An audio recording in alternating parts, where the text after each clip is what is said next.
Confirm ticket যে অ্যাপটা আছে এই অ্যাপটায় কে বলা আছে not sure about your travel dates, মতলব বলতে চাইছে যে যদি তুমি ট্রাভেল করতে যাও তাহলে শিওর ট্রিপ, না হলে নট শিওর।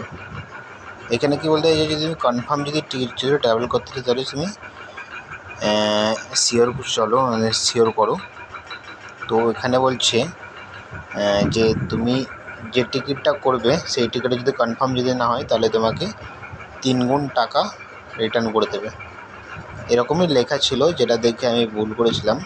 অ্যাকচুয়ালি এটা 3 গুণ টাকা রিটার্ন দেবে এরকম কোনো এদের পলিসি নেই। এখানে বলা হয়েছে যে 3x, মানে 3টে স্টেপে তোমাকে টাকাটা দেবে। এক্সের ব্যাপারে এখানে তোমার ভাউচার দেবে, ভাউচারের মতো করে তোমাদের একটা পেমেন্টগুলো করবে। এখানে দেখো কী বলছি, 5,350 টাকা একটা টিকিটের দাম।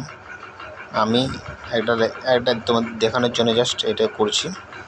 এইখানে দেখো 3টে অপশান আছে, একটা FCF, একটি FCS ম্যাক্স, একটা no I don't want free collection, ঠিক আছে। তো এই নিচেরটা করলে তোমাদের হচ্ছে তোমার যে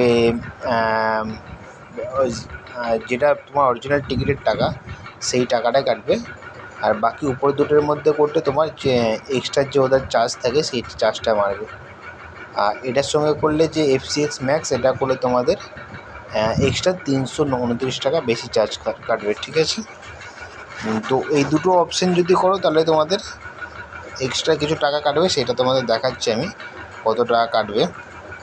দেখো 5,990 টাকা দাম ছিল টিকিটের, এখানে কত আছে 6,716 টাকা।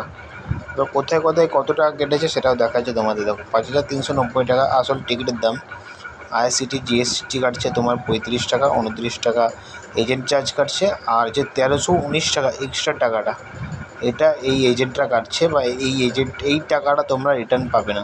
অ্যাকচুয়ালি শুধুমাত্র তোমার টাকাটা রিটার্ন পাবে 5,390 টাকা। বাকি যে টাকাগুলো এই টাকাটা কিছু তোমরা রিটার্ন পাবে না, এই টাকাটা তোমাদের ভাউচার হিসাবে তোমাদের ইউজ করতে পারবে।